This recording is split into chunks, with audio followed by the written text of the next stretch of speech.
ফোরামের অ্যাকাউন্টিং ডিপার্টমেন্টের প্রথম বর্ষের সকল শিক্ষার্থীকে সাদর সম্ভাষণ এবং স্বাগত জানাচ্ছি। আশা করি তোমরা সবাই মহান সৃষ্টিকর্তার অশেষ দয়ায় ভালো আছো। আজকের লেকচারে আমরা দেখব তোমাদের পাঠ্য বই প্রিন্সিপালস অফ অ্যাকাউন্টিং এর ওয়ার্কশিট যে চ্যাপ্টারটা রয়েছে সেই চ্যাপ্টারটা ওয়ার্কশিটটা দেখবো। এই ওয়ার্কশিট চ্যাপ্টারটা তোমরা খুব ইজিলি করতে পারবা যদি তোমরা অ্যাডজাস্টিং এন্ট্রিটা একটু ভালোভাবে আয়ত্ত করতে পারো। তাহলে এই অ্যাডজাস্টিং এন্ট্রি প্রয়োগ করতে পারলে বাদ বাকি কাজগুলো খুব সহজ, খেলার মতো করে তোমরা ওয়ার্কশিটটা কমপ্লিট করতে পারবা। তো চলো আমরা ক্লাসে প্রবেশ করি। আমি স্ক্রিন শেয়ারে দিয়ে দিচ্ছি।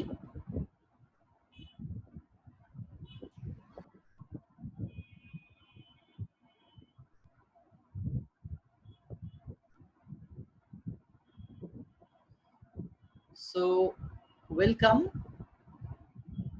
to the online class of National University Bangladesh.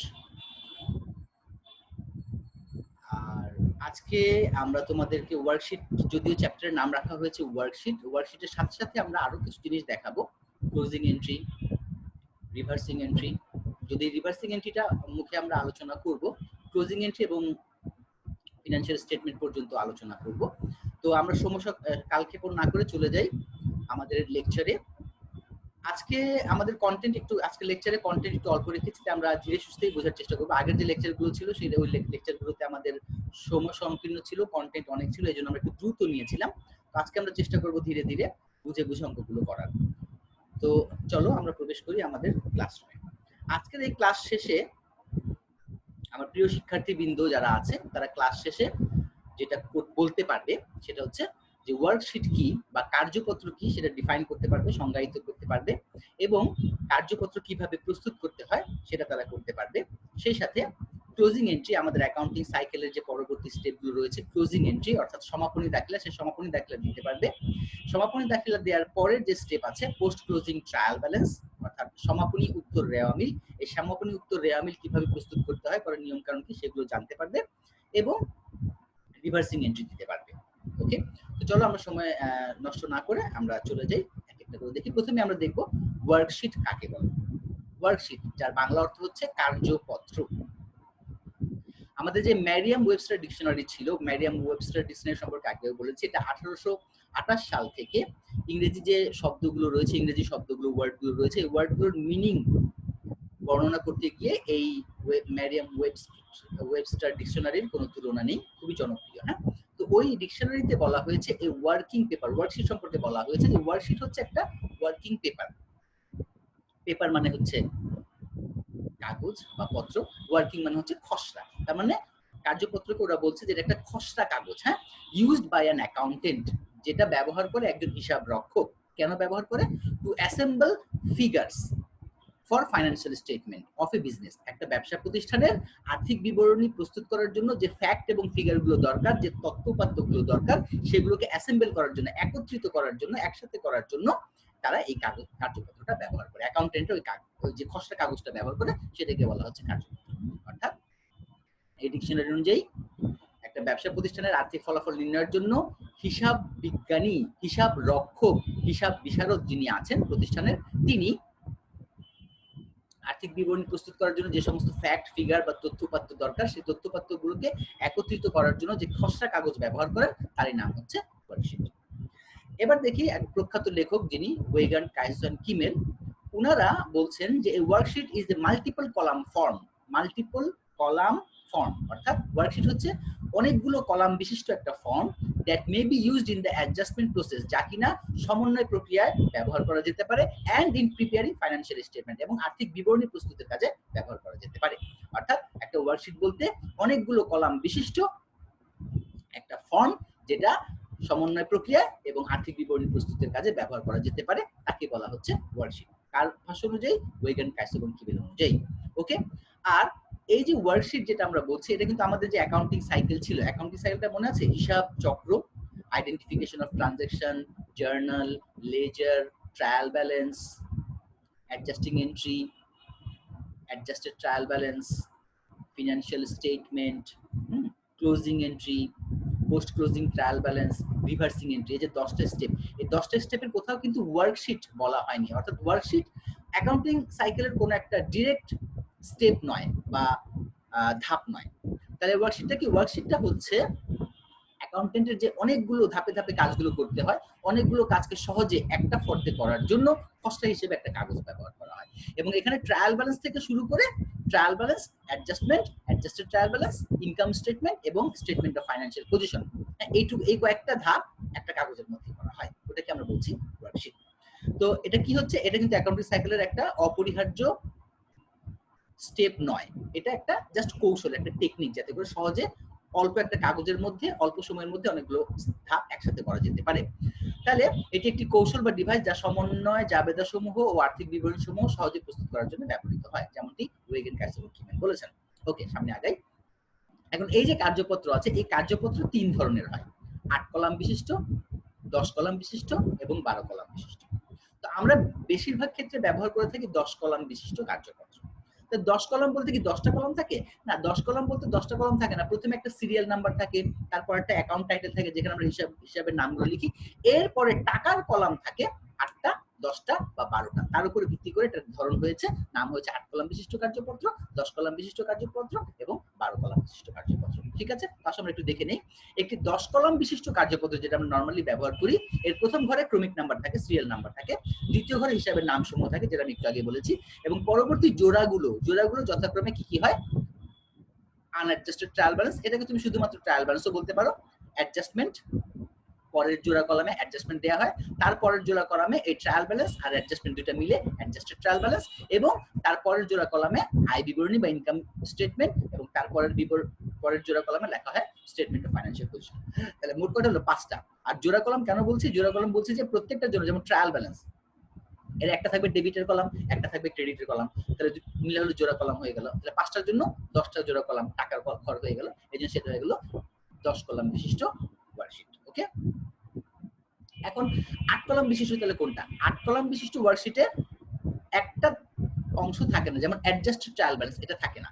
অর্থাৎ ট্রায়াল ব্যালেন্স এবং অ্যাডজাস্টমেন্ট দুটো প্লাস মাইনাস করে অ্যাডজাস্টেড ট্রায়াল ব্যালেন্স একবার লেখা হয়, সেখান থেকে আবার একবার টাকাটা ইনকাম স্টেটমেন্টে অথবা স্টেটমেন্ট অফ ফাইন্যান্সিয়াল পজিশনে পাঠানো হয়। তো অনেকে মনে করেন যে না, এই অ্যাডজাস্টেড ট্রায়াল ব্যালেন্স যোগ করে একবার লিখবো, আবার সেখান থেকে আরেকবার পাঠাবো, তার চেয়ে অ্যাডজাস্টেড ট্রায়াল ব্যালেন্স রাখার দরকার নেই। ট্রায়াল ব্যালেন্স এবং অ্যাডজাস্টমেন্ট দুটো প্লাস মাইনাস করে সরাসরি যদি ইনকাম স্টেটমেন্টের আইটেম হয় ইনকাম স্টেটমেন্টে বসিয়ে দিব, অথবা যদি স্টেটমেন্ট অফ ফাইন্যান্সিয়াল পজিশনের আইটেম হয় সেখানে বসিয়ে দিব। তাহলে অ্যাডজাস্টেড ট্রায়াল ব্যালেন্সের এই যে কলামটা আছে অ্যাডজাস্টেড ট্রায়াল ব্যালেন্স, এই কলামটার দরকার নেই অনেকে মনে করেন। তো তারা এই দুটো কলাম বাদ দিলে 8 কলাম বিশিষ্টটা করেন। কি কি থাকে সেটাতে? Trial balance, adjustment, income statement, statement of financial position. Okay, আর তোমার যৌথ মূলধনী কোম্পানি, যেটা জয়েন্ট স্টক কোম্পানি, ওই যৌথ মূলধনী কোম্পানির ক্ষেত্রে এই 10 কলাম বিশিষ্ট যেটা বললাম তার থেকে অতিরিক্ত একটা জোড়া কলাম থাকে, যে কলামের নামটা হচ্ছে, এদিকে দেখো, রিটেইনড আর্নিংস, এই নামে আরো একটা জোড়া কলাম থাকে। ফলে 10 আর 2 কটা হলো 12টা কলাম হয়ে গেল, তখন 12 কলাম বিশিষ্ট হয়ে যায়। এতে 12 কলাম বিশিষ্ট কার্যপত্র শুধুমাত্র যৌথ মূলধনী কোম্পানির জন্য ব্যবহার করা হয়। ওকে, এই ছিল মোটামুটি আমাদের কার্যপত্র। এখন আমরা দেখব একটা উদাহরণ, এটা একটু খুব ভালোভাবে দেখবে, যাদের মোবাইল আছে স্ক্রিনটা বড় করে নিবে, আমি যে অংশটুকু ফোকাস করছি সেই অংশটুকু দেখার চেষ্টা করবে, কারণ যারা মোবাইলে দেখছে, কারণ আমি ছোট্ট একটা কার্যপত্র তোমাদের জন্য বোঝানোর জন্য রেখেছি, কারণ বড় করলে তো অনেক বড় স্ক্রিনে আসবে না, তখন লেখাগুলো ছোট ছোট হয়ে যাবে, যেন একটা ছোট্ট একটা কার্যপত্র তৈরি করেছে তোমাদের বোঝানোর স্বার্থে। প্রথমে আমরা দেখব, শব্দ হচ্ছে বোধহয়, কেউ আনমিউট করে নিও, নিজেকে মিউট করে নিও। ওকে, তো যেটা আমি বলছিলাম, প্রথমে তোমাকে কি দিয়ে দিবে? ওয়ার্কশিটটা করার জন্য তোমাকে কি দিবে? ওয়ার্কশিটটা করার জন্য তোমাকে একটা ট্রায়াল ব্যালেন্স দিয়ে দিবে। আর ট্রায়াল ব্যালেন্স পর্যন্ত আমরা আগেই আলোচনা করেছি। ট্রায়াল ব্যালেন্স মানে কি? খতিয়ান উদ্বৃত্ত সমূহগুলো নিয়ে যে একটা তালিকা প্রস্তুত করা হয় গাণিতিক শুদ্ধতা যাচাইয়ের জন্য, সেটাকে বলা হয় ট্রায়াল ব্যালেন্স। আর এই ট্রায়াল ব্যালেন্সে কি থাকে? এই যে দেখো, এই যে ট্রায়াল ব্যালেন্স, মনে করো, তুমি জাস্ট মনে করো আমি যে কার্সরটা যেখানে ধরেছি, যে এই ট্রায়াল ব্যালেন্স এইটুকু তোমাকে কোশ্চেনে দিয়ে দিবে, যে টোটাল 30,500, এই যে কয়েকটা অ্যাকাউন্টের নাম, একটুকু ট্রায়াল ব্যালেন্স তোমাকে কোশ্চেনে দিয়ে দিবে। সেই সাথে কি দিবে জানো? সেই সাথে এই যে নিচে থাকো অ্যাডজাস্টমেন্ট দিবে, কয়েকটা অ্যাডজাস্টমেন্ট থাকবে। তো আমি প্রবলেমটাকে সিম্পলিফাই করার জন্য 3টা অ্যাডজাস্টমেন্ট রেখেছি বোঝানোর সাথে, আরো বেশি অ্যাডজাস্টমেন্ট 4টা বা 5টা অ্যাডজাস্টমেন্ট থাকতে পারে। তো এরকম অ্যাডজাস্টমেন্ট থাকবে, একটা ট্রায়াল ব্যালেন্স দিয়ে দিবে। তুমি প্রথমে কি করবা? তুমি প্রথমে করবা রিকোয়ারমেন্টটা পড়ে, যদি 10 কলাম বিশিষ্ট বা 10 ঘর বিশিষ্ট বা 10 কলাম বিশিষ্ট যদি কার্যপত্র হয়, তুমি প্রথমে একটা ছক আঁকবা। ছক আঁকবা কিভাবে? খাতাটাকে তুমি ল্যান্ডস্কেপ করে নিবা, পোর্ট্রেট না, ল্যান্ডস্কেপ করে নিবা, ঠিক আছে? যেভাবে যে স্ক্রিনটা দেখা যাচ্ছে এভাবে খাতাটাকে ল্যান্ডস্কেপ করে নিবা, ফাইন। যেমন ধরো যে আমি এখানে একটু দেখাচ্ছি, একটা খাতাই দেখাই তোমাকে, এই যে এটা হচ্ছে তোমার পোর্ট্রেট, ওকে, এটা হচ্ছে পোর্ট্রেট, এভাবে না, খাতাটাকে নিবা এভাবে ল্যান্ডস্কেপ করে, ঠিক আছে? যেভাবে ল্যান্ডস্কেপ করে নিবা, ল্যান্ডস্কেপ করে নেওয়ার পরে তুমি প্রথম যে কলামটা রাখবে, যেদিকে দেখো আমি কার্সারটা দেখাচ্ছি, সিরিয়াল নাম্বার বা ক্রমিক নাম্বার, এই ক্রমিক নাম্বার জন্য চিকন করে একটা কলাম রাখবা, এটা জরুরি না, না দিলেও চলবে। এরপরে থাকবে অ্যাকাউন্ট নেম অথবা অ্যাকাউন্ট টাইটেল, হিসাবের নাম। ওই যে তোমাকে কোশ্চেন যে ট্রায়াল ব্যালেন্সটা দিয়ে দিয়েছে, ওই ট্রায়াল ব্যালেন্সটা দেখে দেখে যে কয়টা অ্যাকাউন্ট আছে সেই কয়টা অ্যাকাউন্ট এবার হুবহু তুলবা এবং ডেবিটের টাকা ডেবিটেড, ক্রেডিটের টাকা ক্রেডিটে বসায় যোগ করে ফেলবা, অর্থাৎ কোশ্চেনে যেভাবে ট্রায়াল ব্যালেন্স দেওয়া আছে ঠিক হুবহু সেভাবে ট্রায়াল ব্যালেন্সটা করে নিবা। এবং কলাম যখন রাখবা, তুমি কলাম কয়টা রাখবা বলছিলাম, 10 ঘর বিশিষ্ট যদি হয়, 10 কলাম বিশিষ্ট যদি হয়, তাহলে 5টা হেড থাকবে, কি কি? Trial balance, adjustment, adjusted trial balance, income statement, statement of financial position. বাংলায় যদি বলি, রেওয়া মিল, সমন্বয় দাখিলা, সমন্বিত রেওয়া মিল, আয় বিবরণী, আর্থিক অবস্থার বিবরণী, 5টা প্রত্যেকটার জন্য 2টা করে টাকার কলাম থাকবে, ডেবিট ক্রেডিট, এই হয়ে যাবে তোমার 10টা কলাম। প্রথমে তুমি স্কেলের একটা মাপ নিয়ে মোটামুটি আনুমানিক এই 10টা কলাম সমান করে এঁকে নিবা। আঁকার পরে ট্রায়াল ব্যালেন্সের যে ঘরে, স্যার একটা কোশ্চেন ছিল। হ্যাঁ হ্যাঁ শিওর, বলো, কোশ্চেন করো। স্যার এই যে ওয়ার্কশিটের স্যার এই যে অ্যাডজাস্টমেন্টের যখন আমরা এন্ট্রিটা বসাবো স্যার নাম্বার দিয়ে নিব, যে যেমন অ্যাডজাস্টমেন্ট একটা দিলাম 1 নাম্বার, এইভাবে করে দিব সব সময়? তো আমি কিন্তু এখন যে বোঝাচ্ছি যে পর্যায়ে আছি, সেখানে আমি শুধুমাত্র ছকটা কিভাবে আঁকবা এবং ট্রায়াল ব্যালেন্সটা বসাবা এখানে আছি, আমি কিন্তু সামনের দিকে আগাবো। তো আমি আলোচনা শেষ ও করে, আচ্ছা স্যার। আমি যখন আলোচনা শেষ করব তখন দেখবা যে তোমাদের ম্যাক্সিমাম কোশ্চেনের আনসার আমি এমনিই আলোচনায় দিয়ে দিয়েছি, তারপরও কোশ্চেন থাকলে দেন তুমি বলবে, আমি আনসার বোঝাবো, ঠিক আছে? একটু অপেক্ষা করো, ধৈর্য ধারণ করো। তো আমরা আগাই। তো তোমরা খাতাটাকে ল্যান্ডস্কেপ করে নিয়ে এভাবে আগে ট্রায়াল ব্যালেন্স, রেওয়া মিল, অ্যাডজাস্টমেন্ট, সমন্বয় দাখিলা, অ্যাডজাস্টেড ট্রায়াল ব্যালেন্স, সমন্বিত রেওয়া মিল, যদি বাংলায় বলো আমি দুইটাই বলে দিচ্ছি, ইনকাম স্টেটমেন্ট, আয় বিবরণী এবং স্টেটমেন্ট অফ ফাইন্যান্সিয়াল পজিশন, আর্থিক অবস্থার বিবরণী, টাকার কলামের ছকটা এঁকে নিবে। আরেকটা জিনিস খেয়াল রাখবা, তুমি বলতে পারো যে স্যার আমি যদি পেন্সিল দিয়ে, কলাম তো বুঝলাম, রো কয়টা কাটবো, অর্থাৎ সারি কয়টা কাটবো, এই সারি কয়টা কাটবো এটার এটা মানে দেখা যাচ্ছে যে তুমি যদি এমন হয় যে যখন দরকার তখন একে একে লিখছো, তখন সময় অনেক বেশি লাগবে, আগে এঁকে নিলে ভালো হয়। আগে যদি এঁকে নাও, অনেকে দেখা যায় হিসাবের বাইরে অনেক বেশি এঁকে নেয়, আবার অনেকে কম এঁকে নেয়। তো এটা একটা আনুমানিক ধারণা দেওয়ার জন্য আমি বলছি যে ট্রায়াল ব্যালেন্সে যে কটা আইটেম থাকবে, যেমন দেখো এখানে ট্রায়াল ব্যালেন্সে কয়টা আছে, 6টা আইটেম আছে, যে টোটালের আগ পর্যন্ত 6টা আইটেম আছে, এই 6টা। এবং এই যে অ্যাডজাস্টমেন্ট যে কটা আছে, দেখো অ্যাডজাস্টমেন্ট 1টা 2টা 3টা অ্যাডজাস্টমেন্ট আছে। তো 3টা অ্যাডজাস্টমেন্ট আছে, অ্যাডজাস্টমেন্টের সাধারণত 1.5 গুণ, 3টা অ্যাডজাস্টমেন্টের 1.5 গুণ কত হবে? 4.5, তো ধরো 5 আর এখানে এখানে কটা আছে? 6টা, মোট 11টা কলাম, 11টা বা 12টা কলাম, অর্থাৎ এভাবে হিসাব করে একটু বেশি নিবা। কিভাবে? ট্রায়াল ব্যালেন্সে যে কটা অ্যাকাউন্ট দিয়ে দিয়েছে সেই কটা তো সারি থাকবেই, অ্যাডজাস্টমেন্টে যে কটা আছে তার 1.5 গুণ বা তার থেকে একটু বেশি। তো এখানে 3টা অ্যাডজাস্টমেন্ট আছে, 1.5 গুণ করলে 4.5 হয়, ধরো ধরো 5টা বা 6টা, 6টা আর এখানে 6টা, মোট 12টা কলাম রো করলেই হয়ে যাবে। আমরা দেখো এখানে 11 নাম্বার সিরিয়াল পর্যন্ত এসেছি, এরপরে যে নেট প্রফিট, তার মানে 12টা রোই আমাদের লেগেছে, আনুমানিক, এটা হচ্ছে আনুমানিক। এরপরে যদি একটা বেশি থেকে যায় কোনো সমস্যা নেই, যদি একটা কম হয় একটা স্কেল থেকে দেখে নিলাম। তো মোটামুটি আমাদের রো কয়টা হবে আমরা ধারণা নিয়ে নিলাম, ট্রায়াল ব্যালেন্সের যে কটা অ্যাকাউন্ট আছে সে কটা, আর অ্যাডজাস্টমেন্টের 1.5 গুণের একটু বেশি। রো কেটে নিলাম, কলাম কেটে নিলাম, ছক হয়ে গেল, কোশ্চেন থেকে থেকে ট্রায়াল ব্যালেন্স বসিয়ে নিলাম। বসানোর পরে আমরা একবার যোগ বিয়োগ করে নিব। এই যে দেখো যোগফল 30,500 আছে, এটা কিন্তু কোশ্চেনে ভুল থাকতে পারে, মিস্টেক থাকতে পারে। তো তোমাকে যেটা করতে হবে, যদি ট্রায়াল ব্যালেন্স সমান না থাকে তাহলে কিন্তু তোমার অ্যাডজাস্টেড ট্রায়াল ব্যালেন্স মিলবে না, স্টেটমেন্ট অফ ফাইন্যান্সিয়াল পজিশন মিলবে না, কোনটাই মিলবে না। তাহলে তোমাকে আগে কি করতে হবে, তোমাকে আগে ট্রায়াল ব্যালেন্সটা যোগ বিয়োগ করে দেখতে হবে যে কোশ্চেনে ভুল থাকতে পারে, অথবা কোশ্চেন থেকে আমি যে ট্রায়াল ব্যালেন্স এখানে তুলেছি, তুলতে গিয়েও 2-1 জিরো কম বেশি হতে পারে, আমি কি ভুল করলাম কিনা সেটার জন্য তোমাকে আগে ক্যালকুলেটরে যোগ বিয়োগ করে এটুকু কনফার্ম করে নিবা যে হ্যাঁ ট্রায়াল ব্যালেন্স ঠিকঠাক মতো তুলেছি। এরপর সামনের দিকে আগাবো। সামনের দিকের কাজ হচ্ছে পরের অ্যাডজাস্টমেন্ট, সমন্বয় দাখিলা। এই সমন্বয় দাখিলাটা খুব ঠান্ডা মাথায় করবা, এটা যেন ভুল না, এটা ভুল হলে বাকিগুলো ভুল হয়ে যাবে, এটা ঠান্ডা মাথায় করবা। Okay fine. প্রথম যে অ্যাডজাস্টমেন্টটা বলেছে দেখো, সাপ্লাইজ ইউজড টাকা 200, সাপ্লাইজ ব্যবহার করা হয়েছে 200 টাকা, ব্যবহার করা হয়েছে, যতটুকু ব্যবহার করা হয় ততটুকু খরচ হয়েছে, ফাইন। এখন তুমি প্রথমে দেখবা যে এটা কি বকেয়া খরচ বা বকেয়া আয় কিনা। এটা কেন দেখবা বলেছি, যে বকেয়া খরচ বা বকেয়া আয়ের জন্য আমরা মুখস্থ এন্ট্রি দেই, বকেয়া খরচের জন্য আমরা কি এন্ট্রি দেই, দেখো আমি গত ক্লাসে বলেছিলাম, আজকে একটু বলে দিচ্ছি। বকেয়া খরচের জন্য আমাদের সমন্বয় দাখিলাটা কি হবে, একটা উদাহরণ দেই। ধরো তুমি 1000 টাকা নিয়ে শপিং করতে গেলা, সাথে তোমার বান্ধবীকে নিয়ে গেলা, বাসায় ফিরে এসে দেখলা যে তোমার 1000 টাকা থেকে বেঁচেছে 50 টাকা। তুমি আজকের দিনের খরচ কত লিখবা, 950 লিখলা, 950। এখন তোমার বান্ধবী বলছে যে যাওয়ার সময় তো তোর কাছে 1000 টাকার নোট ছিল, রিক্সা ভাড়া তো আমি দিয়েছি 100 টাকা, তুই আমাকে দিয়ে দিস, তোমাকে বললো। তাহলে তুমি বলবা হ্যাঁ তাই তো। এই যে তাই তো, ওকে দিয়ে দিতে হবে 100 টাকা, এই যে বললো, এটাও কিন্তু তোমার খরচ, কিন্তু টাকাটা তুমি এখনো দাও নাই ওকে, তাহলে এটা বকে আছে। তাহলে এমত অবস্থায় এই তথ্যটা জানার পর তুমি কি বলবো, তোমার খরচ কত হয়েছে, 950 না 1050?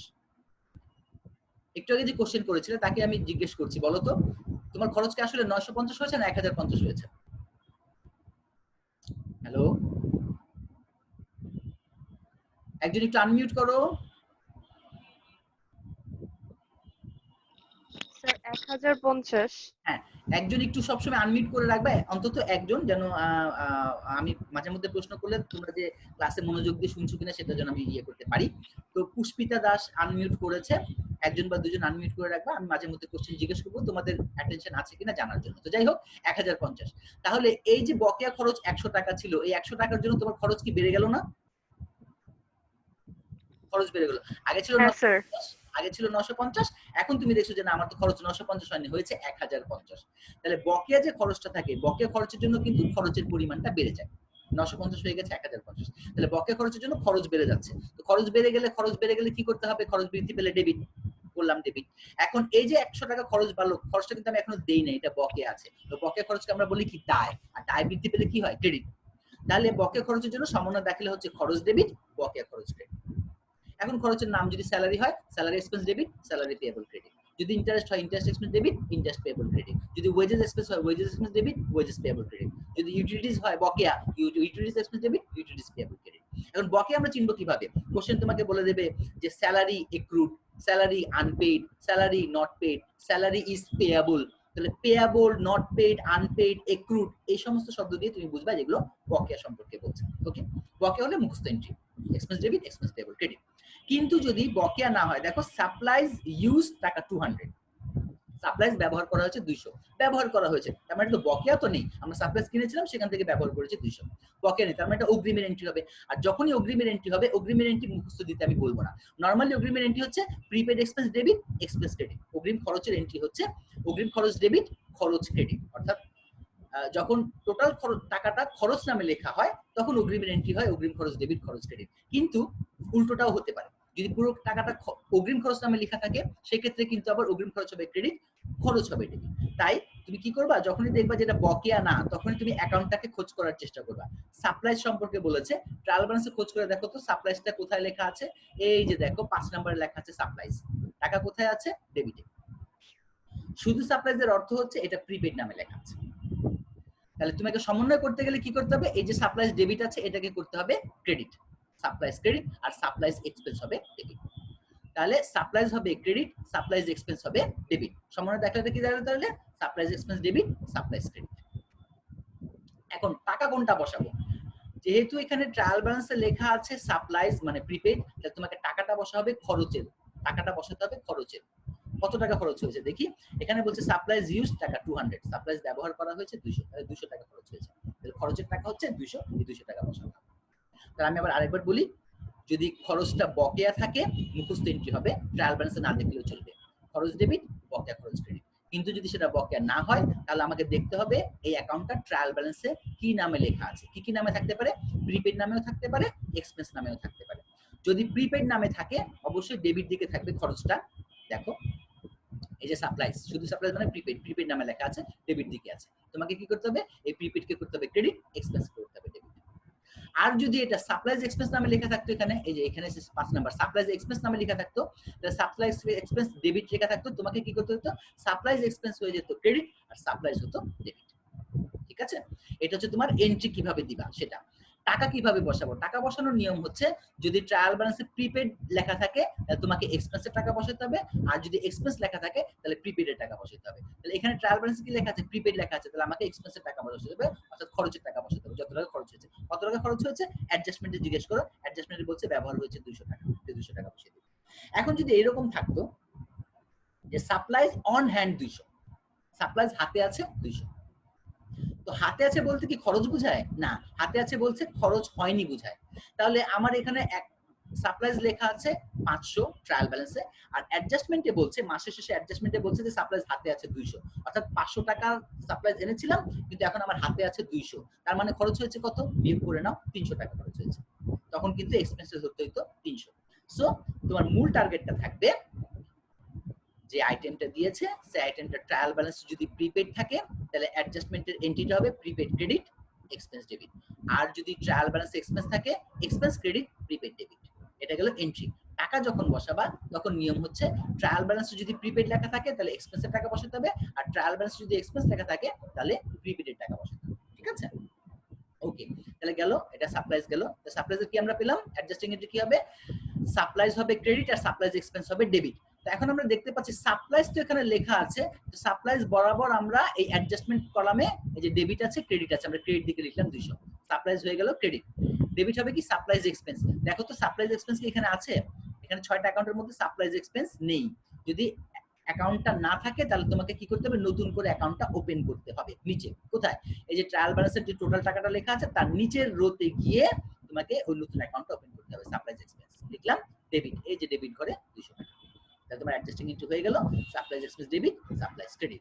এখন প্রশ্ন হচ্ছে স্যার এই যে পাশে রোমান সংখ্যাগুলো দিয়েছেন এটা কি দেয়া জরুরি, উত্তর হচ্ছে দেয়া জরুরি না, কিন্তু তুমি যদি কোনো কারণে দেখো যে আমার অ্যাডজাস্টমেন্ট কলাম মিলছে না, কোনো কারণে মিলছে না, কোনো একটা আইটেম বাদ করে গিয়েছে, তখন তোমার খুঁজতে অনেক সময় লাগবে যে আমি কোনটা বাদ দিলাম। আর যদি তুমি রোমান সংখ্যা দিয়ে যদি এগুলো লিখে দাও যে 1 নম্বরের জন্য এটা দেওয়া হয়েছে, 2 নম্বরের জন্য এটা দেওয়া হয়েছে, তাহলে তুমি খুব ইজিলি দেখতে পারবে যে 1 নম্বরের জন্য একটা ডেবিট 200 একটা ক্রেডিট 200, ওকে। 2 নম্বরের জন্য একটা ডেবিট 550, 2 নম্বরের জন্য যে একটা ক্রেডিট 550, 3 নম্বরের জন্য 9000 টাকা ডেবিট, এই যে 3 নম্বরের জন্য 9000 টাকা ক্রেডিট। তাহলে হবে কি, যদি কোনটা মিসিং পড়ে তুমি খুব ইজিলি বের করতে পারবে যে আমি কোনটা বাদ দিয়েছি কিনা, অথবা ডেবিট ক্রেডিট লিখতে ভুল হয়েছে কিনা। হ্যাঁ, এটা খুব ইজিলি দেখতে পারবে, এই জন্য রোমান সংখ্যা দেয়া। তবে এটা ম্যান্ডেটরি না যে আমাকে সংখ্যা দিতেই হবে, না দিলেও চলবে। তুমি যদি মনে করো যে আমি পারদর্শী, ভুল করবো না, তাহলে দেওয়ার দরকার নেই। হ্যাঁ, দিয়ে দিলে ভালো গেল।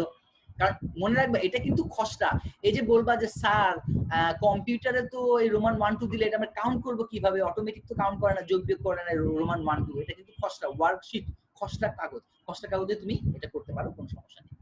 গেল সাপ্লাইজের ব্যাপারে গেল। এখন আসলে ডেপ্রিসিয়েশন অফ ইকুইপমেন্ট টাকা 550, ডেপ্রিসিয়েশন অফ ইকুইপমেন্ট টাকা 550, ইকুইপমেন্টের ডেপ্রিসিয়েশন হচ্ছে 550 টাকা। এখন ডেপ্রিসিয়েশনের অ্যাডজাস্টিং এন্ট্রি কি ছিল, আগেও বলেছি আজকেও বলছি আরেকবার, ডেপ্রিসিয়েশন বা অবচয় এর অ্যাডজাস্টিং এন্ট্রি হচ্ছে depreciation expense debit accumulated depreciation credit. Depreciation expense লেখার সময় কোন সম্পত্তির ডেপ্রিসিয়েশন না লিখলেও চলবে, কিন্তু অ্যাকুমুলেটেড ডেপ্রিসিয়েশন যখন লিখবা তখন কোন সম্পত্তির অ্যাকুমুলেটেড ডেপ্রিসিয়েশন সেটা লিখতে হবে। এখানে বলে দিয়েছি ইকুইপমেন্টের, তাহলে ইকুইপমেন্টের লিখতে হবে। That means depreciation expense debit accumulated depreciation equipment credit, টাকা দিয়ে দিয়েছে 550। এখন আমি ডেপ্রিসিয়েশন এক্সপেন্স ডেবিট যে লিখবো, আমি দেখছি যে ট্রায়াল ব্যালেন্সে যে কটা অ্যাকাউন্ট দিয়েছে দেখো কোথাও ডেপ্রিসিয়েশন এক্সপেন্স নেই, তার মানে নতুন করে অ্যাকাউন্টটা ওপেন করতে হবে। তো ওপেন করলাম ডেপ্রিসিয়েশন এক্সপেন্স ডেবিট, অ্যাডজাস্টমেন্ট কলামে ডেবিট দিকে লিখলাম 550, আর কি accumulated depreciation equipment credit, accumulated ডেপ্রিসিয়েশনও আমরা দেখছি ট্রায়াল ব্যালেন্সে নেই, তাহলে এটাও নতুন করে অ্যাকাউন্ট ওপেন করতে হবে। আবার নতুন করে খুললাম অ্যাকুমুলেটেড ডেপ্রিসিয়েশন অ্যাকাউন্ট, এই যে ক্রেডিট 550। তার মানে আমি যে অ্যাডজাস্টিং এন্ট্রিটা দিচ্ছি এই অ্যাডজাস্টিং এন্ট্রির সাথে তো দুইটা অ্যাকাউন্ট জড়িত, দুটোটা অ্যাকাউন্ট যদি ট্রায়াল ব্যালেন্সে থাকে তাহলে সেই বরাবর বসায় দিব, যদি একটা থাকে তাহলে একটা নতুন করে ওপেন করব, আর যদি একটাও না থাকে তাহলে দুইটা অ্যাকাউন্টই নতুন করে নিচে ওপেন করে নিতে হবে। ঠিক আছে, থাকলে সেই বরাবর লিখবো, আবার থাকলে এমন করো না যে আছে উপরে আবার নতুন করে অ্যাকাউন্ট ওপেন করা, তাহলে কিন্তু হবে না। যেটা আছে সেটা সেই বরাবর লিখতে হবে, আর যে অ্যাকাউন্টটা নেই সেটা নতুন করে অ্যাকাউন্ট ওপেন করে লিখতে হবে। এবং টাকাগুলো কোথায় বসাবা, অ্যাডজাস্টমেন্ট কলামে বসালাম, বসানোর পরে তুমি অ্যাডজাস্টমেন্ট কলাম যোগ করবা। তো যোগ করলে আমাকে এখানে দাঁড়াচ্ছে 9000 আর 500 200 700 750, 9750 যোগফল, ক্যালকুলেটরে করে নিবা।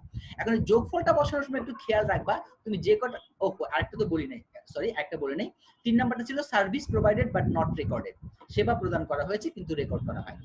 তো সেবা প্রদান করা হলেই, সেবা দিলেই সেটা আয় হয়ে যায়, রেকর্ড করিনি তার মানে টাকা পায় না, এই বকেয়া আছে। তো বকেয়ার বেলায় আমার এন্ট্রি কি ছিল, রেভিনিউ রিসিভেবল ডেবিট, আর যদি সেটা সার্ভিস রেভিনিউ হয় তাহলে রেভিনিউ রিসিভেবল হবে না, হবে অ্যাকাউন্ট রিসিভেবল ডেবিট এবং ক্রেডিট হবে সার্ভিস রেভিনিউ। তাহলে অ্যাকাউন্ট রিসিভেবল ডেবিট আমরা দেখতে পাচ্ছি এখানে অ্যাকাউন্ট রিসিভেবল নেই, নতুন অ্যাকাউন্ট ওপেন করে নিলাম, অ্যাকাউন্ট রিসিভেবল ডেবিট 9000 এবং সার্ভিস রেভিনিউ এটাও নেই, সার্ভিস রেভিনিউ নতুন অ্যাকাউন্ট ওপেন করে নিলাম, ক্রেডিট 9000। ওকে, হয়ে গেল। এখন অ্যাডজাস্টমেন্ট কলামটা যোগ করবা, যোগফলটা বসাবো কোথায়? বসানোর সময় একটা রো তোমাকে ছেড়ে দিতে হবে। এই যে একটা রো, আগে আমরা জানতাম না এটা নেট প্রফিট হবে না নেট লস হবে, তাহলে তোমাকে এই রোটা খালি রেখে ছেড়ে দিতে হবে। তাহলে যোগফলটা আমি বসাবো কোথায়? যেখানে রোটা আমার শেষ হয়েছে তারপরে একটা খালি রো ছেড়ে দিয়ে পরের রোতে আমরা বসাবো যোগফলটা। ঠিক আছে, বসিয়ে ফেললাম, অ্যাডজাস্টমেন্ট শেষ। এরপর আমরা সামনে যাবো সেটা হচ্ছে adjusted trial balance. Okay, adjusted trial balance. Fine, adjusted trial balance করার নিয়ম কি? অ্যাডজাস্টেড ট্রায়াল ব্যালেন্স মানে হচ্ছে এই যে দেখো তোমার আগে ট্রায়াল ব্যালেন্স, এই যে ট্রায়াল ব্যালেন্স এবং এই যে অ্যাডজাস্টমেন্ট, এই দুটাকে প্লাস মাইনাস করে টাকাটা অ্যাডজাস্টেড ট্রায়াল ব্যালেন্সে বসাতে হবে। এখন প্লাস মাইনাস করার নিয়ম কি? ট্রায়াল ব্যালেন্সে যদি থাকে ডেবিট, অ্যাডজাস্টমেন্টেও যদি থাকে ডেবিট, তাহলে ডেবিটে যোগ করে বসাতে হবে। যদি ট্রায়াল ব্যালেন্সে থাকে ডেবিট আর অ্যাডজাস্টমেন্টে থাকে ক্রেডিট, তাহলে ক্রেডিটে বিয়োগ করে টাকাটা বসাতে হবে। এখন বিয়োগ করে কোন ঘরে বসাবো? যেটা বড় সেই ঘরে। যেমন মনে করো ট্রায়াল ব্যালেন্স আছে ডেবিট ক্যাশ 23,000 টাকা, যদি অ্যাডজাস্টমেন্টে ডেবিটে থাকতো 2,000 টাকা, তাহলে ডেবিটে যোগ করে অ্যাডজাস্টেড ট্রায়াল ব্যালেন্সে বসতো 23,000 যোগ 2,000 25,000। আর যদি এমন হতো ট্রায়াল ব্যালেন্সে ডেবিট আছে 23,000, অ্যাডজাস্টমেন্টে ক্রেডিটে আছে 2,000, তাহলে ডেবিটে ক্রেডিটে বিয়োগ 23 থেকে 2 গেলে 21, বসবে কোন ঘরে? দুটার মধ্যে বড় কোনটা? ডেবিটে 23,000 আর ক্রেডিট আছে 2,000, তাহলে বড় হচ্ছে ডেবিটটা, তাহলে ডেবিট ঘরে বসবে। অর্থাৎ সাইড চেঞ্জ করে না, ট্রায়াল ব্যালেন্স যে সাইডে থাকে ডেবিট দিকে থাকলে ডেবিট দিকেই বসে, ক্রেডিট দিকে থাকলে ক্রেডিট দিকেই বসে, শুধু টাকাটা যোগ বা বিয়োগ হয়ে বসে। ওকে, ডেবিটে যোগ হয়ে ডেবিটে বসে আর ক্রেডিটে বিয়োগ হয়ে ডেবিটে বসে। ঠিক আছে, ওকে। তাহলে আমাকে একজন একটু বলো তো অ্যাডজাস্টেড ট্রায়াল ব্যালেন্সে টাকা বসানোর নিয়ম কি? একজন নিজেকে আনমিউট করো এবং আমার প্রশ্নের উত্তর দাও। হ্যালো, কে দিবা? আগ্রহী? পুষ্পিতা দাস, রেডি? হ্যালো। আচ্ছা, হ্যাঁ স্যার বলেন। আমি প্রশ্ন করছি, তুমি উত্তর দিবা। ঠিক আছে, আচ্ছা। অ্যাডজাস্টেড ট্রায়াল ব্যালেন্সের যে টাকাটা বসাবো সেই টাকাটা বসানোর নিয়ম কি? ট্রায়াল ব্যালেন্সের টাকা আর অ্যাডজাস্টমেন্টের টাকা যোগ করে বসাবো? হ্যাঁ স্যার। আচ্ছা, যোগ কখন করব? স্যার যদি ট্রায়াল ব্যালেন্সে ডেবিট থাকে এবং অ্যাডজাস্টমেন্টও যদি ডেবিটে থাকে তখন প্লাস করে বসাতে হবে। যদি এমন হয় ট্রায়াল ব্যালেন্সে ক্রেডিট আছে অ্যাডজাস্টমেন্টেও ক্রেডিট আছে, তখন কি যোগ করব না বিয়োগ করব? ট্রায়াল ব্যালেন্সেও স্যার যোগ করব। যোগ করব, রাইট। অর্থাৎ ডেবিটে যোগ, ক্রেডিটে যোগ, ক্রেডিটে বিয়োগ, মাইনাস। ডেবিটে বিয়োগ। হ্যাঁ, আচ্ছা। এখন যোগ বিয়োগ তো করলাম, করার পরে অ্যাডজাস্টেড ট্রায়াল ব্যালেন্সের কোন কলামে টাকা বসাবো? ডেবিট কলামে বসাবো না ক্রেডিট কলামে বসাবো? স্যার যেটা ডেবিটে যেটা বেশি, রাইট, অর্থাৎ যেটা বেশি থাকবে। আর নরমালি কি হয় জানো, আমের থেকে আটি বড় হয় না, অর্থাৎ ট্রায়াল ব্যালেন্সের টাকা থেকে অ্যাডজাস্টমেন্টের টাকা কখনোই বড় হয় না, ফলে সবসময় ট্রায়াল ব্যালেন্সের টাকাটা বড় থাকে, তাই ট্রায়াল ব্যালেন্সের ডেবিটে থাকলে অ্যাডজাস্টেড ট্রায়াল ব্যালেন্সও ডেবিট দিকেই বসে। ধন্যবাদ পার্টিসিপেট করার জন্য, আমরা সামনের দিকে অগ্রসর হই। তাহলে এভাবে আমরা অ্যাডজাস্টেড ট্রায়াল ব্যালেন্স করব। তো দেখে নেই, ক্যাশ আছে ট্রায়াল ব্যালেন্সের ডেবিট দিকে 23,000, অ্যাডজাস্টমেন্টে কিচ্ছু নেই, এটার কোনো অ্যাডজাস্টেড নেই, না থাকলে কি হবে? যা আছে তাই বসবে। ট্রায়াল ব্যালেন্সের ডেবিট ছিল 23,000, অ্যাডজাস্টেড ট্রায়াল ব্যালেন্সের ডেবিট দিকে ওই 23,000 টাকাই বসলো। অ্যাডজাস্টমেন্টে থাকলে যোগ বিয়োগ হবে, না থাকলে কি হবে? ট্রায়াল ব্যালেন্সটাই হুবহু বসে যাবে। একইভাবে ক্যাপিটাল ক্রেডিটে ছিল 30,000, অ্যাডজাস্টেড ট্রায়াল ব্যালেন্সে বসে গিয়েছে 30,000, কোনো অ্যাডজাস্টমেন্ট নেই। ইকুইপমেন্টেও নেই, একইভাবে বসেছে, রেন্টও বসেছে একইভাবে। সাপ্লাইসটা একটু দেখছি, সাপ্লাইস ডেবিট ছিল 500, ক্রেডিট হচ্ছে 200, ক্রেডিটে বিয়োগ, 500 থেকে 200 গেলে 300, কোন দিকে বসাবো? বড় কোনটা? 500 বড় না 200 বড়? 500 বড়। 500 বড় কোন দিকে আছে? ডেবিট দিকে, তাহলে ডেবিট দিকে বসবে 300, অর্থাৎ ট্রায়াল ব্যালেন্সে যে সাইড আছে সেই সাইডে বসবে 300। একইভাবে আসো অ্যাকাউন্টস পেয়েবল, এটার কোনো অ্যাডজাস্টমেন্ট নেই, ক্রেডিট দিকে আছে 500, ওই অ্যাডজাস্টেড ট্রায়াল ব্যালেন্সে ক্রেডিট দিকে বসে গিয়েছে 500। সাপ্লাইজ এক্সপেন্স, এটা ট্রায়াল ব্যালেন্সে কিছু নেই, শুধুমাত্র অ্যাডজাস্টমেন্টের ডেবিট দিকে আছে 200, তাহলে ওই অ্যাডজাস্টমেন্টের ডেবিট দিকের টাকাটাই অ্যাডজাস্টেড ট্রায়াল ব্যালেন্সে বসে যাবে 200।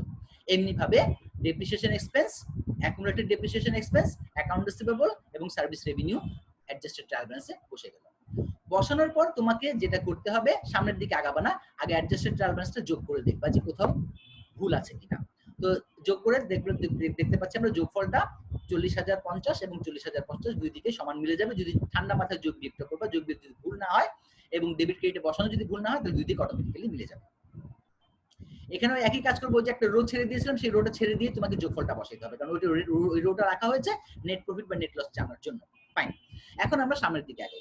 এখন এই অ্যাডজাস্টেড ট্রায়াল ব্যালেন্সে যখন তুমি চলে আসবা, তখন ট্রায়াল ব্যালেন্সের টাকা আর অ্যাডজাস্টমেন্টের টাকার দিকে আর তাকাবা না, ভুলে যাবা। এখন শুধু টাকা তাকাবা অ্যাডজাস্টেড ট্রায়াল ব্যালেন্স। এখন অ্যাডজাস্টেড ট্রায়াল ব্যালেন্স তোমার অ্যাকাউন্টগুলো হালনাগাদ করা আছে, টাকাগুলো হালনাগাদ করা আছে। এখন আমরা ফিনান্সিয়াল স্টেটমেন্ট প্রস্তুত করতে পারবো। ফিনান্সিয়াল স্টেটমেন্ট এখানে আমাদের দুইটা, ইনকাম স্টেটমেন্ট এবং স্টেটমেন্ট অফ ফাইন্যান্সিয়াল পজিশন, এই দুইটা ধাপে করতে হবে এখানে ফিনান্সিয়াল স্টেটমেন্ট। ফাইন, কোন টাকাটা কোথায় নিব, অ্যাডজাস্টেড ট্রায়াল ব্যালেন্স থেকে কোন টাকাটা কোথায় নিব? উত্তর হচ্ছে ইনকাম স্টেটমেন্ট মানে হচ্ছে আয় বিবরণী, আর আয় বিবরণীতে যাবে শুধুমাত্র মুনাফা জাতীয় আয়, মুনাফা জাতীয় ব্যয়, মুনাফা জাতীয় আয়, মুনাফা জাতীয় ব্যয়। তার মানে রেভিনিউ গুলো যাবে আর এক্সপেন্স গুলো যাবে, রেভিনিউ গুলো যাবে আর এক্সপেন্স গুলো যাবে কোথায়? ইনকাম স্টেটমেন্টে। আর বাকি যেগুলো থাকলো আমাদের অ্যাকাউন্ট কয়টা? মোট 5টা না? 5টার মধ্যে কি কি মনে আছে? অ্যাসেট, লায়াবিলিটি, ওনার সিকিউরিটি বা ক্যাপিটাল, রেভিনিউ, এক্সপেন্স। এই 5টার মধ্যে রেভিনিউ আর এক্সপেন্স এই দুটো যাবে ইনকাম স্টেটমেন্টে, আর বাকি যে 3টা সেটা চলে যাবে স্টেটমেন্ট অফ ফাইন্যান্সিয়াল পজিশনে। তো আসলে দেখি একটা একটা করে করি। প্রথম যেটা আছে 23,000 টাকা ক্যাশ, এটা একটা অ্যাসেট, অ্যাসেট হলে চলে যাবে কোথায়? স্টেটমেন্ট অফ ফাইন্যান্সিয়াল পজিশনে। ক্যাপিটাল, ওনার সিকিউরিটির অংশ, স্টেটমেন্ট অফ ফাইন্যান্সিয়াল পজিশনে। ইকুইপমেন্ট, ফিক্সড অ্যাসেট, অ্যাসেট যাবে কোথায়? স্টেটমেন্ট অফ ফাইন্যান্সিয়াল পজিশনে। রেন্ট, এক্সপেন্স, এক্সপেন্স আর রেভিনিউ যাবে ইনকাম স্টেটমেন্টে, তাহলে চলে গেল ইনকাম স্টেটমেন্টে। কোন সাইডে যাবে? সাইড আর চেঞ্জ হবে না, যে সাইড আছে ডেবিট সাইডেটা ডেবিট সাইডেই বসবে। একইভাবে সাপ্লাইজ, সাপ্লাই শুধু সাপ্লাইজ বলতে প্রিপেড বোঝায়, প্রিপেড এক্সপেন্স হচ্ছে অ্যাসেট, তাহলে স্টেটমেন্ট অফ ফাইন্যান্সিয়াল পজিশনে যাবে। Accounts payable, liability, statement of financial পজিশনে। সাপ্লাইজ এক্সপেন্স, এটা একটা এক্সপেন্স ইনকাম স্টেটমেন্টে। ডেপ্রিসিয়েশন এক্সপেন্স ইনকাম স্টেটমেন্টে। অ্যাকুমুলেটেড ডেপ্রিসিয়েশন হচ্ছে বিপরীত সম্পদ হিসাব, এটা যাবে স্টেটমেন্ট অফ ফাইন্যান্সিয়াল পজিশনে। অ্যাকাউন্ট রিসিভেবল, প্রাপ্য হিসাব সম্পদ, স্টেটমেন্ট অফ ফাইন্যান্সিয়াল পজিশনে। সার্ভিস রেভিনিউ, এটা হচ্ছে আয়, এটা যাবে ইনকাম স্টেটমেন্টে। সবগুলো বসিয়ে দিলাম। তার মানে অ্যাডজাস্টেড ট্রায়াল ব্যালেন্স থেকে এক আইটেমটা হয় ইনকাম স্টেটমেন্টে যাবে, না হয় স্টেটমেন্ট অফ ফাইন্যান্সিয়াল পজিশনে যাবে ধরন অনুযায়ী। বসানোর পরে এখন যখন ইনকাম স্টেটমেন্ট আমরা যোগ করব, দুই দিক মিলবে না, তখন কি করব? দেখবো আলাদা আলাদা করে ডেবিট দিকে কত, ক্রেডিট দিকে কত। দেখতে পাচ্ছি ক্রেডিট দিকে একটা আইটেম আছে 9,000, আর ডেবিট দিকে আছে 1,500, 2,000, 2,000 সামথিং। তার মানে বড় কোনটা? ক্রেডিটটা বড়। তো যাই হোক, যেটা বড় সেটাই দুই দিকে বসাবো। 9,000টা বড়, 9,000টা ক্রেডিটে বসাবো, ডেবিটেও বসাবো। এখন ডেবিটে যে 9,000 টাকা বসালাম, কিন্তু আসলে ডেবিটে 9,000 নাই, তাহলে 9,000 হতে কত টাকা লাগে? ক্যালকুলেটরে বিয়োগ করবা, মানে ডিফারেন্স কত, অর্থাৎ ডেবিটে আর কত টাকা দিলে 9,000 হয়, তত টাকা বসাবা, 6,750। ঠিক আছে? অর্থাৎ 9,000 টাকা থেকে 1,500 মাইনাস, 200 মাইনাস, 550 মাইনাস, ক্যালকুলেটর থাকবে কত? 6,750। এটা বসায় দিবা তুমি ডেবিট দিকে। এটাই হচ্ছে নেট প্রফিট। এখন এই টাকাটা বসে এই বরাবর লিখবা নেট প্রফিট। ও সরি, চলে গেল, এটা হচ্ছে নেট প্রফিট। হ্যাঁ, এখন এই যে নেট প্রফিটটা লিখেছো, এটা আবার আরেক জায়গায় বসাইতে হবে বরাবর। যদি ইনকাম স্টেটমেন্টের ডেবিটে বসে, তাহলে এটা বসবে স্টেটমেন্ট অফ ফাইন্যান্সিয়াল পজিশনের ওই বরাবরই ক্রেডিটে, মানে এই জিনিসটা একই সারিতে দুইবার হবে। আর যদি টাকাটা ইনকাম স্টেটমেন্টের ক্রেডিটে বসে, তাহলে স্টেটমেন্ট অফ ফাইন্যান্সিয়াল পজিশনের ডেবিট দিকে বসবে। হ্যাঁ, এটা খেয়াল রাখবেন। আচ্ছা, যদি ইনকাম স্টেটমেন্টের ডেবিট দিকে টাকা বসে, এটার নাম নেট প্রফিট কেন বললাম? কারণ ইনকাম স্টেটমেন্টের ক্রেডিট দিকে বড়, মানে আয় বড়। আয় বড় হলে বাড়তি অংশটুকু আমার কি হচ্ছে? Net profit. আর যদি এমন হতো টাকাটা ইনকাম স্টেটমেন্টের ক্রেডিটে বসেছে, তখন সেটা হচ্ছে নেট লস। ক্রেডিট দিকে বসার মানে কি? আমার খরচটা বেশি, ক্রেডিটে কম টাকা, ডেবিটে বেশি টাকা, তার মানে খরচটা বেশি, আয় কম। তাহলে যত টাকা দ্বারা আয় কম, তত টাকা হচ্ছে নেট লস। আর ইনকাম স্টেটমেন্ট ক্রেডিটে বসলে সেটা হবে স্টেটমেন্ট অফ ফাইন্যান্সিয়াল পজিশনের ডেবিট দিকে। আশা করি বুঝতে পেরেছো। এইভাবে আমরা ওয়ার্কশিটটা করব। ওয়ার্কশিটটা করা হয়ে গেলে এখন যেটা আমরা করব সেটা হচ্ছে ক্লোজিং এন্ট্রি। ক্লোজিং এন্ট্রিটা কি? সমাপনী দাখিলা বা ক্লোজিং এন্ট্রি কি? যখন আয় বিবরণী করা হয়ে যায়, ইনকাম স্টেটমেন্ট করা হয়ে যায়, নেট প্রফিট বা নেট লস জানা হয়ে যায়, তখন এই সংশ্লিষ্ট হিসাবকালের আয়বাচক হিসাব এবং ব্যয়বাচক হিসাবের আর কোনো দরকার নেই। মনে করো এখানে রেন্ট এক্সপেন্স দেখাচ্ছে 1,500, আমি যদি পরবর্তী হিসাবকালে যাওয়ার আগে এই রেন্ট এক্সপেন্সকে বন্ধ না করি, এভাবেই রেখে দেই, তাহলে পরের বছরে আবার যখন জানুয়ারি মাসে রেন্টটা দিব, ধরো 500 টাকা দিলাম, তখন এই 1,500 আর 500 মিলে হয়ে গেল 2,000। তো পরের বছরের যে আসলে রেন্ট এক্সপেন্স কত সেটা কিন্তু আর জানতে পারবো না, কারণ এই বছর আর ওই বছর দুটো মিলে গিয়েছে। তাই ইনকাম স্টেটমেন্ট করা হয়ে গেলে, আয় বিবরণী করা হয়ে গেলে, মুনাফা জাতীয় আয় এবং মুনাফা জাতীয় ব্যয় অর্থাৎ রেভিনিউ এবং এক্সপেন্স এগুলোর আর কোনো দরকার নেই, কোনো উপযোগিতা নেই, কোনো কার্যকারিতা নেই, এগুলোকে বন্ধ করে দিতে হবে। আর বন্ধ করার জন্য যে দাখিলাটা দিই সেটার নাম হচ্ছে ক্লোজিং এন্ট্রি। ক্লোজিং এন্ট্রি দেওয়ার নিয়ম কি? দুটো জিনিসকে বন্ধ করব, আয় এবং খরচ। প্রথমে এই দুটাকে বন্ধ করব, পরে ড্রয়িংসকে বন্ধ করব। আয়কে বন্ধ করার নিয়ম কি? তুমি বলো আয় বা রেভিনিউর নরমাল ব্যালেন্স কি? ক্রেডিট। আয় বা রেভিনিউর যদি নরমাল ব্যালেন্স হয় ক্রেডিট, ক্রেডিট অ্যাকাউন্টকে বন্ধ করতে চাইলে কি করা উচিত? ডেবিট। আবার খরচ যেটা আছে এটা নরমাল ব্যালেন্স কি? ডেবিট। তো নরমাল ব্যালেন্স যার ডেবিট, এটাকে বন্ধ করতে চাইলে কি করতে হবে? ক্রেডিট। তো এটুকু মনে রাখবা, খরচকে বন্ধ করতে হলে এটা ডেবিট ব্যালেন্স আছে, ক্রেডিট করতে হবে। আর আয়কে বন্ধ করতে চাইলে আয়ের নরমাল ব্যালেন্স থাকে ক্রেডিট, এটাকে করতে হবে বন্ধ করতে হলে ডেবিট। এটা মাথায় রাখো। এখন চলে আসো আমরা ক্লোজিং এন্ট্রি দিব। ক্লোজিং এন্ট্রি খুব সহজে দিতে পারো, যদি ওয়ার্কশিট করো ক্লোজিং এন্ট্রিতে আমরা কি ক্লোজ করব? আয়বাচক হিসাব আর খরচবাচক হিসাব। এই আয়বাচক হিসাব আর খরচবাচক হিসাবগুলোকে কোথায় পাবো? এই যে ইনকাম স্টেটমেন্টে পাবো, কারণ ইনকাম স্টেটমেন্টে শুধুমাত্র আয়গুলো রয়েছে আর খরচগুলো রয়েছে, এখান থেকে দেখে দেখে বন্ধ করে দিব। ওকে, আচ্ছা প্রথমে আসো আমরা খরচ বন্ধ করব, যে কটা খরচ আছে। আচ্ছা খরচগুলোকে যদি বন্ধ করতে যাই, খরচগুলো দেখো তো নরমাল ব্যালেন্স কি, যে ডেবিট দিকে আছে, ডেবিট দিকে যে কটা আছে সেগুলো সবগুলোকে বন্ধ করব। বন্ধ করতে গেলে এগুলোকে কি করতে হবে? ক্রেডিট। এগুলো সব করলাম ক্রেডিট। এখন তাহলে ডেবিট করব কাকে? কারণ এন্ট্রি মানে ডেবিটও থাকতে হবে টাকা, ক্রেডিটও থাকতে হবে। তখন ইনকাম সামারি নামক একটা সাময়িক হিসাবকে আনবা, ইনকাম সামারি। ওকে, তাহলে হবে কি ইনকাম সামারি ডেবিট, এবং যত খরচগুলো আছে সমস্ত খরচ হয়ে যাবে ক্রেডিট। ওকে, তো আমি চলে গেলাম ক্লোজিং এন্ট্রিতে। দেখো এই যে ইনকাম সামারি ডেবিট, খরচ বন্ধ করার জন্য ইনকাম সামারি ডেবিট। টাকা কত হবে এটা আমি এই মুহূর্তে জানি না, ফাঁকা রেখে দিব। এরপরে খরচগুলোকে ধরে ধরে আমরা ক্রেডিট করব। রেন্ট এক্সপেন্স ডেবিটে ছিল 1500, হয়ে গেল ক্রেডিট। সাপ্লাইজ এক্সপেন্স ছিল 200, ডেপ্রিসিয়েশন এক্সপেন্স, তিনটা এক্সপেন্স ছিল 550। তিনটা যে কটা খরচ পাবা লিখবা, লেখার পরে এগুলোকে যোগ করে যেটা হয় সেটা ইনকাম সামারির এখানে বসাই দিবা। খরচ বন্ধ হয়ে গেল। এখন আয় বন্ধ করব। রেভিনিউর দিকে তাকাও, ক্রেডিট দিকে তাকাও, একটাই পেয়েছি, সেটা কি ছিল? Service revenue. দেখবা, দেখে আসি চলো। এই যে দেখো, এই যে ইনকাম স্টেটমেন্ট ক্রেডিট দিকে এই যে একটাই আছে 9000 টাকা, সেটা কি? Service revenue. তো ক্রেডিট দিকে টাকাকে বন্ধ করতে হলে কি করতে হবে? ডেবিট করতে হবে। তাহলে আসো সার্ভিস রেভিনিউ ডেবিট করলাম, সার্ভিস রেভিনিউ ডেবিট একটাই আছে, আর নেই। এরপরে ইনকাম সামারি ক্রেডিট, যেটাকে বন্ধ করো ইনকাম সামারি ব্যবহার করতে হবে। খরচ বন্ধ হয়ে গেল, আয় বন্ধ হয়ে গেল। এরপরে থার্ড যেটা বন্ধ করতে হবে তোমাকে, সেটা হচ্ছে ইনকাম সামারিকে বন্ধ করতে হবে। ইনকাম সামারিকে কিভাবে বন্ধ করব? দেখো এখানে খরচ বন্ধ করার সময় ইনকাম সামারি ডেবিট হয়েছে 2250, আর আয়কে বন্ধ করার জন্য ইনকাম সামারি ক্রেডিট হয়েছে 9000 টাকা। এই দুইটা ইনকাম সামারি দেখো, ইনকাম সামারি ক্রেডিট 9000 আর ইনকাম সামারি ডেবিট 2250। বড় কোনটা? ক্রেডিট বড়, তার মানে ক্রেডিট ব্যালেন্স রয়ে গিয়েছে। কত ক্রেডিট ব্যালেন্স রয়েছে? যেটাকে বিয়োগ করো 9000 থেকে 2250 গেলে 6750 টাকা ইনকাম সামারির ক্রেডিট ব্যালেন্স রয়ে গিয়েছে। আর ইনকাম সামারির ক্রেডিট ব্যালেন্সকে বন্ধ করতে চাইলে কি করতে হবে? ডেবিট করতে হবে। তাহলে income summary debit 6750। Income summary debit করলাম, ইনকাম সামারি বন্ধ হয়ে গেল। এই ইনকাম সামারিটা কিসে বন্ধ হবে? ক্যাপিটালে বন্ধ হবে। তাহলে ক্যাপিটাল হবে ক্রেডিট 6750। তাহলে আমি আরেকবার বলছি, ক্লোজিং এন্ট্রি খরচকে বন্ধ করার জন্য খরচ হবে ক্রেডিট, ইনকাম সামারি ডেবিট। আয়কে বন্ধ করার জন্য, আয় তো ক্রেডিটে থাকে, আয়কে বন্ধ করার জন্য আয় হবে ডেবিট, রেভিনিউ হবে ডেবিট, আর ইনকাম সামারি হবে ক্রেডিট। আয় আর ব্যয় বন্ধ হয়ে গেল। এরপরে ইনকাম সামারিকে বন্ধ করতে হবে। দেখতে হবে ইনকাম সামারি যে দুটো আমি এন্ট্রি দিয়েছি, এই দুটো ইনকাম সামারি প্লাস মাইনাস করে দেখতে হবে কোনটা বড়।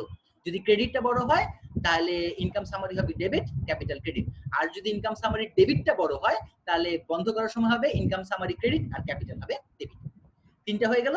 এরপরে দেখবো কোশ্চেনের মধ্যে ড্রয়িংস আছে কিনা। যদি কোশ্চেনের ড্রয়িংস থাকে তাহলে ড্রয়িংস কে বন্ধ করতে হবে। আর ড্রয়িংস থাকলে কোন দিকে থাকবে? ডেবিট দিকে থাকবে।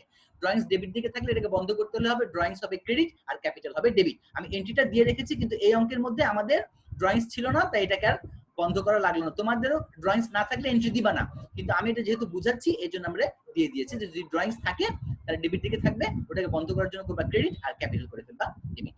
হয়ে গেল, ক্লোজিং এন্ট্রি হয়ে গেল।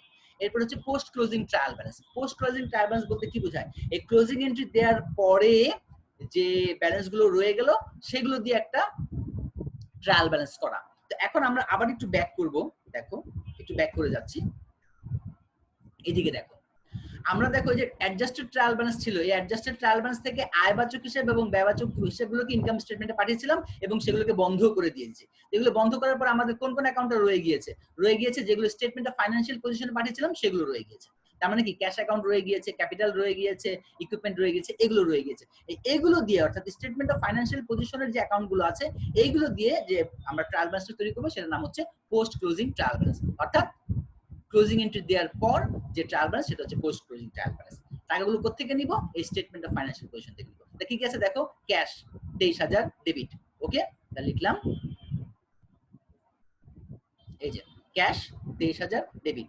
ক্যাপিটাল, শুধু ক্যাপিটালটা বাদ রাখো। Equipment 5500 debit, supplies 300 debit, accounts payable 500 credit. যেভাবে যেভাবে ছিল স্টেটমেন্ট অফ ফাইন্যান্সিয়াল পজিশন সব বসাই দিবা, কিন্তু ক্যাপিটালটা বসাবা না। কেন? কারণ ক্যাপিটালে কিছু কথা আছে।